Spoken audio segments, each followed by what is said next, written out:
الحمد للہ رب العالمین والصلاة والسلام علی اشرف الانبیاء والمرسلین اما بعد فاعوذ باللہ من الشیطان الرجیم بسم اللہ الرحمن الرحیم۔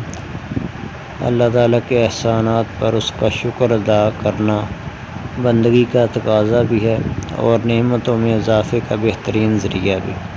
اس تناظر میں ہر سال 14 اگست کو یوم آزادی پاکستان کے طور پر منایا جاتا ہے اور اس سلسلے میں مختلف تقریبات کا انعقاد ہوتا ہے۔ یوم آزادی کو اگر بامقصد طریقے سے منایا جائے تو بلا شبہ یہ رسمی تہوار نہیں بلکہ قوم کو ایک لڑائی میں پروانہ اور اس کے سوئے ہوئے جذبات کو بیدار کرنے کا حسین موقع ہوتا ہے، لیکن افسوس اس دن کو بھی دانستہ یا نادانستہ طور پر رسمی کاموں میں ضائع کر دیا جاتا ہے۔ تقریباً 99% پاکستانیوں کا یوم آزادی یوں ہی گزر جاتا ہے کہ چند نغمے سن لیتے ہیں اور لیڈران وطن سے زبانی محبت پر مبنی تقریریں کرا دیتے ہیں، نیز کچھ تقریبات کے انعقاد کے ساتھ ساتھ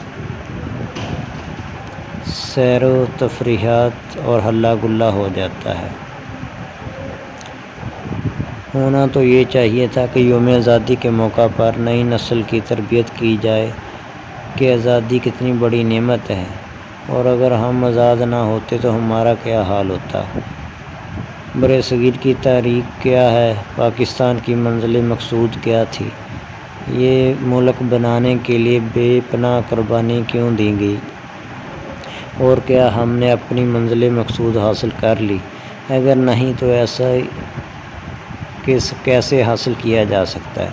وہ کون سی کمزوریاں تھیں جن کی وجہ سے برصغیر میں مسلمانوں کی 1000 سال حکومت کا خاتمہ ہوا؟ آج ہم انہی کمزوریوں میں کیوں مبتلا ہیں؟ ان کا خاتمہ کیسے ممکن ہے؟ انگریزوں نے ہماری تہذیب و ثقافت اور نظام تعلیم کو کس طرح تبدیل کر کے ہمیں فکری طور پر غلام بنایا، اور آج ہمیں اپنی اصلی اقتدار کی طرف لوٹنے کے لیے کیا کرنا چاہیے؟ ارباب اختیار اور میڈیا کے ذمہ داران اس قوم کی تربیت تب کریں گے جب وہ خود منزل مقصود سے آگاہ ہوں اور اس تک پہنچنے کے لیے مخلص ہوں۔ اگر ان کا مقصود فقط کرسی اور کاروبار ہے تو انہیں قوم کی تربیت سے کیا غرض؟ یہ بھی ناقابل تردید حقیقت ہے کہ پاکستان کو بنانے والوں میں کچھ اس وطن کے قیام کے بعد جلد ہی وفات پا گئے، کچھ حکومت کے خواہشمند نہیں تھے تو گوشہ نشین ہو گئے، اور کچھ کو منصوبہ بندی کے ساتھ اقتدار سے لگ رکھا گیا۔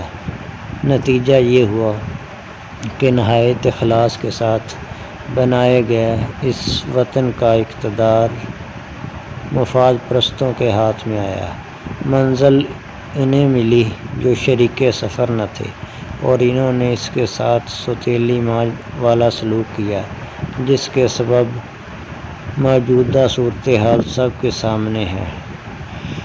تو پاکستان کی منزل مقصود کیا ہے؟ ظاہر ہے کہ اس کے بارے میں انہی حضرات کی رائے معتبر ہوگی جنہوں نے وطن کے لیے ہر طرح کی قربانی پیش کی۔ آج کے نام نہاد دانشور بیرونی اشاروں پر کچھ بھی کہیں گے، مگر پاکستان بنانے والوں کے بقول اس کی منزل مقصود یہی تھی کہ اس خطے میں قرآن و سنت کا نظام نافذ ہو اور مسلمان عزت و وقار کے ساتھ اسلامی احکام پر عمل کر سکے۔ اس حوالے سے اگر پاکستان کے نعرے کو ہی دیکھا جائے کہ پاکستان کا مطلب کیا، لا الہ الا اللہ، تو واضح ہو جاتا ہے کہ اس وطن کی منزل مقصود کیا ہے۔ تو آج ہمیں بھی اس کی ضرورت ہے کہ ہم نظریہ پاکستان سے اور پاکستان کے مقصود سے آگاہ رہیں کہ پاکستان کا مطلب کیا، لا الہ الا اللہ، یہ اسلام کی بنیاد پر قائم ہوا ہے، اور یہاں پر اسلامی قانون کا نفاذ ہی مسلمانوں کی زندگی کو آسان بنا سکتا ہے۔ اور اللہ تعالیٰ کی بارگاہ میں دعا ہے کہ اللہ تعالیٰ عمل کی توفیق عطا فرمائے۔ وآخر دعوانا ان الحمد للہ رب العالمین۔